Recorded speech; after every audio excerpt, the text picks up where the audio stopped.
Ooh, I love a scary movie. I just love it so much. So much when it's so scary.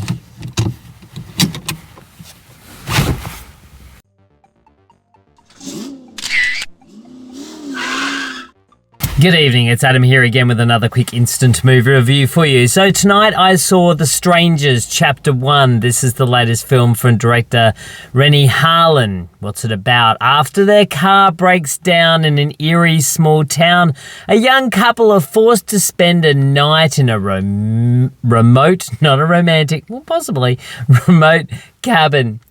Panic ensues as they are terrorized by a group of masked strangers who strike with no mercy and seemingly no motive. And guess what? That is the biggest problem.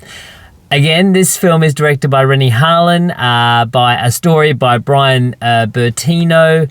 It's been distributed by Lion Gates Films, so it's got a massive release. It's got a relatively small budget of about $8 million. This film stars Madeleine Petsch and Froy Gatinas, and these two guys are basically in the entire film.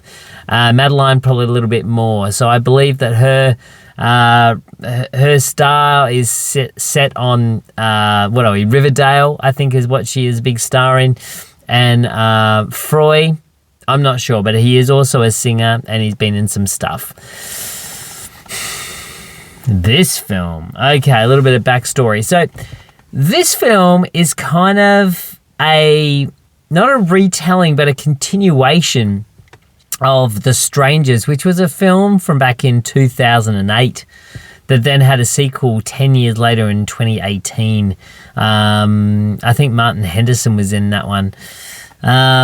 Pray at Night, I think was the subtitle. Anyway, this film is The Strangers Chapter 1.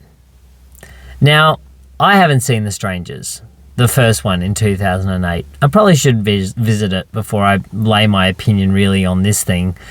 And then the sequel. But this film was shot with the idea that there was going to be 3 films. And originally when it was first tweeted as being that, or touted, I think tweeted is something else, touted for being that, there was talk about maybe other directors doing it. But then Renny Harlin just went, nah, I'm going to give this a crack. I'm going to do it all. So they ended up filming all 3 parts at the same time. So he'd wake up in the morning and shoot, a scene from the 3rd film, and then in the afternoon shoot a scene from the 1st film. It was pretty hectic with continuity, I was told. Well, so it says. And sort of in a 3-month period, I think it was, or 2 months, 3 months, they were able to shoot these 3 films back to back. So it's like a 4.5 hour story, which is what Renny Harlin sort of says.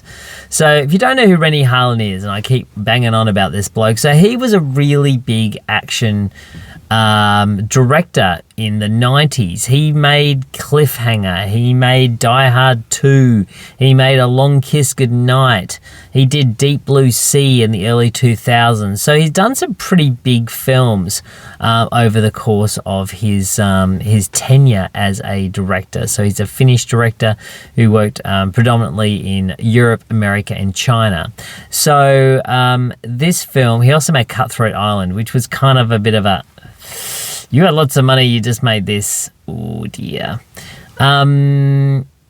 Anyway, this film is just so generic and boring. It's boring, and the acting is so bad. Madeleine and Froy, boy oh boy, Froy needs to go back to acting school, because this is bad. I've seen better acting in TV, in an episode of Supernatural. The side characters are more animated, have more natural reactions than what this guy is putting, and he's front and center on the big screen. His acting is terrible. Madeleine's is okay, but it's really pretty one note. There is one scene in this where, the poo really should be hitting the fan. Like, I would be absolutely inconsolable. And they are just kind of sitting in a room on the floor, kind of holding each other, not freaking out.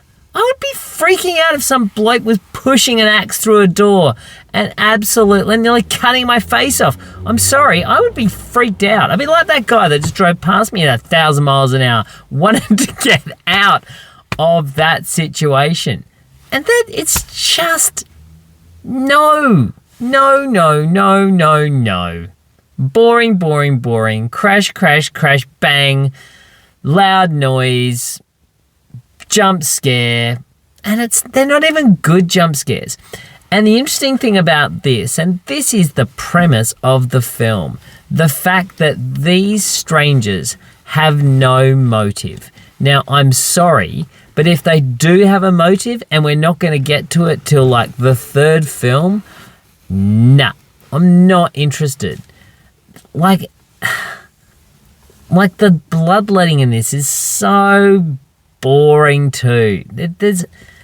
There's no payoff for where we get to. It just takes so long for anything interesting to happen. And when it does happen, it's not even interesting. It's just boring.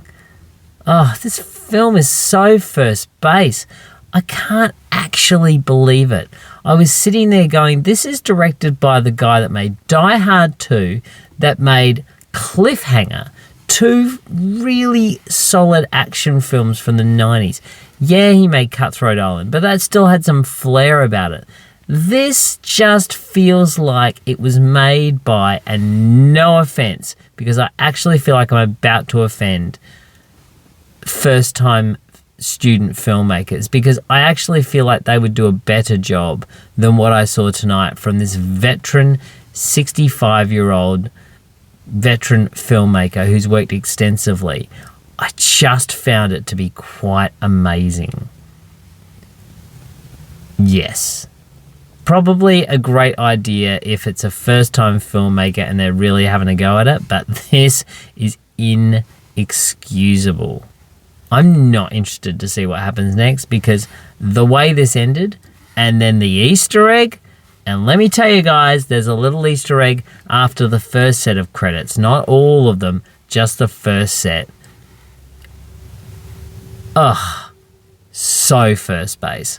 Not interested.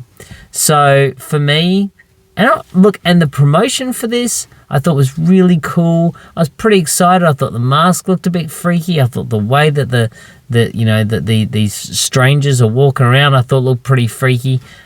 It's boring. Ugh. And the reaction, don't get me started on the reaction. There's 3 very distinct moments where bigger reactions should have happened. Things have just happened. You would not have that reaction. You would not be turning your back. I'm sorry. No. Anyway, checking out The Strangers Chapter 1, I would probably give 3.5 out of 10. It was just, don't waste your time.